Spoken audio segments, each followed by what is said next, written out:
The Bear Creek Arsenal Grizzly pistol.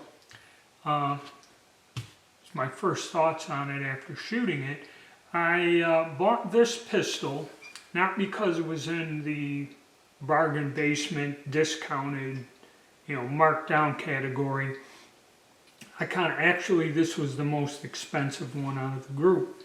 I bought this mainly to compete with the dagger and see the difference, because this is, I don't know how long they've been producing this gun, but it's been a while.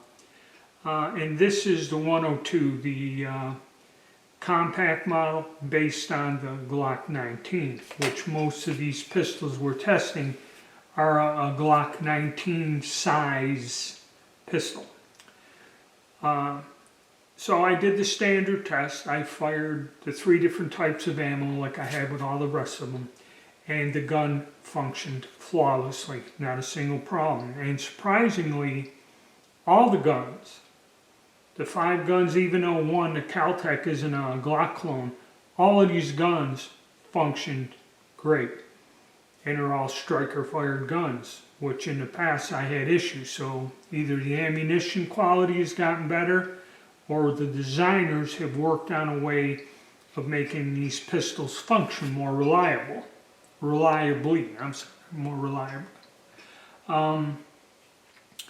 So this one here, fits in my hand good, shot well, and this one also had a bit of a surprise to it.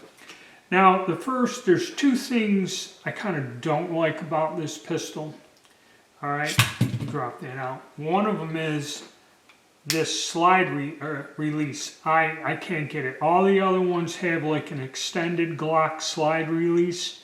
This has a traditional Glock one, and I can't trip it to save my life.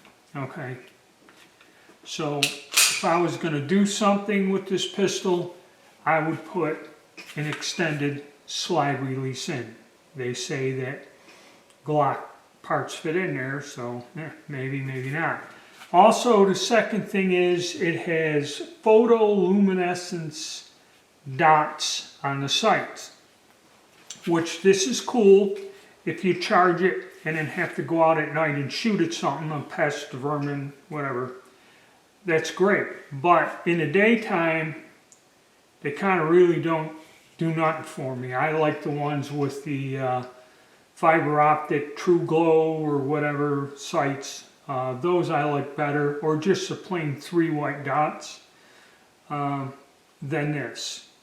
So those are the only 2 things that detracted me from the gun. Other than that, function perfect. Does fit good in the hands. It doesn't have an adjustable grip or anything like some of the Turkish guns do. But still not bad. The company said that they redesigned the grip angle or something. And it's not terrible. It fits my hand right. I can get to the trigger and all that stuff okay. And probably with a little practice, this is a alright gun all the way around.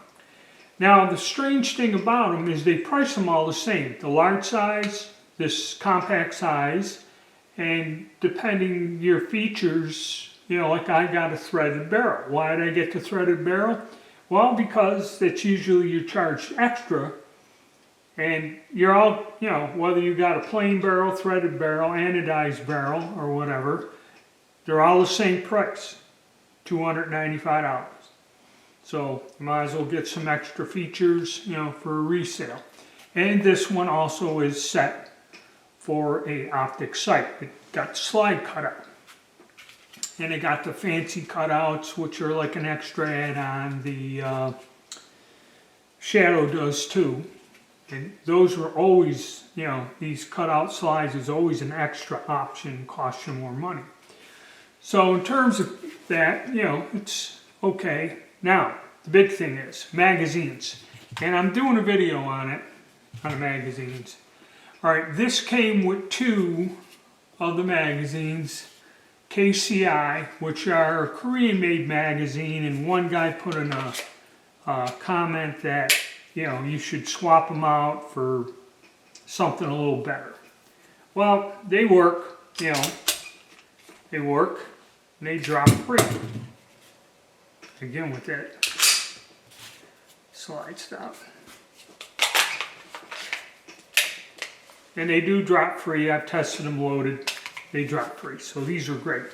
Now what I did is I went and bought these red, white, and blue magazines. They're made in Korea, okay?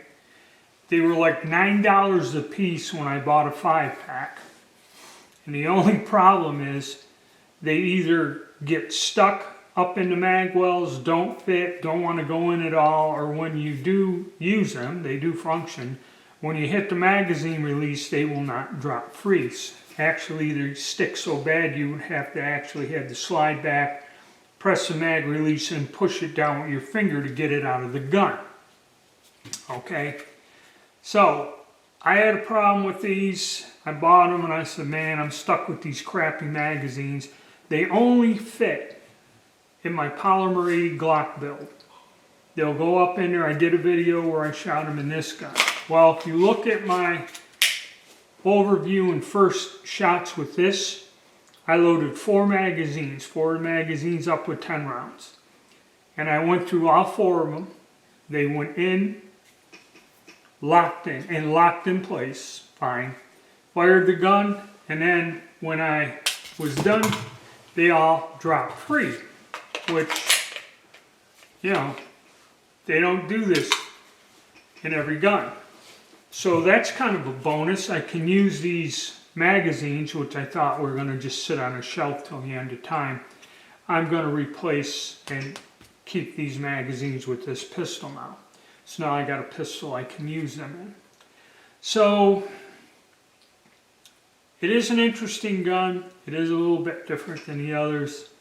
The way the grip is, and when we start getting into comparison, it's fairly straight, feels good, where the dagger has a bit of a bump, kind of comes out a little, but this is a very good gun.